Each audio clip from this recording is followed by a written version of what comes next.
craze will be slowing down anytime soon. Ashley Mean, BBC News.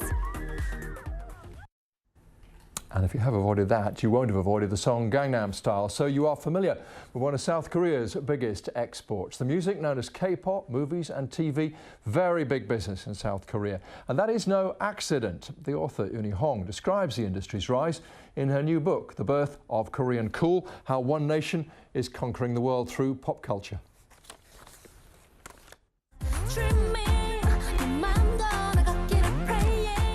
Although it seems like it came out of nowhere, actually is the result of over 2 decades of careful government planning and cooperation between private industry and the government. My name is Uni Hong, and I'm the author of The Birth of Korean Cool, How One Nation is Conquering the World Through Pop Culture. The project to make Korea the world's largest exporter of popular culture actually started in the late 1990s.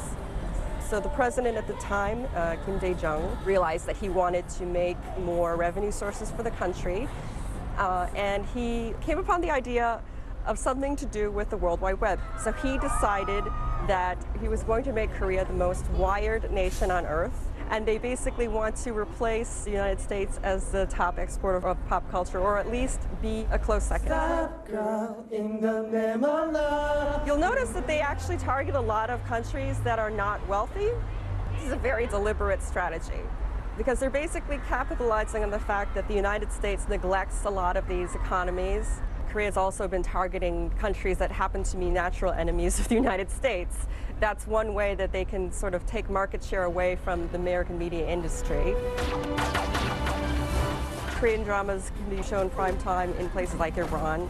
Then the whole family can watch it together. And actually there's one drama called Jumong in Iran. It actually has captured 80% of the viewership.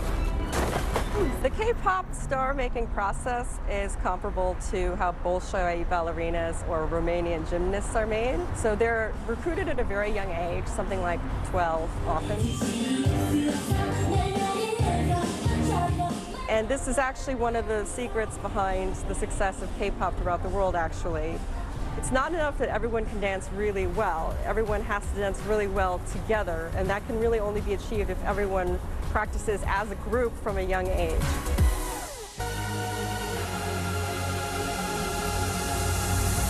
The late President Kim Dae-jung, the one who set this all in motion, actually predicted, I think, that if North and South ever unify, it will be because of Korean pop culture.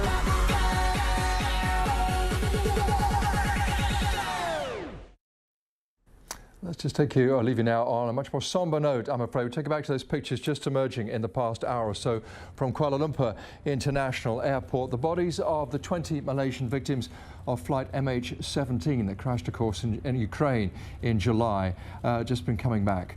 Day of mourning, national flags flying at half-mast across the country. The first time Malaysia is holding a national day of mourning for civilian victims, an honour traditionally accorded only to the royal family and heads of government. Thank you for watching.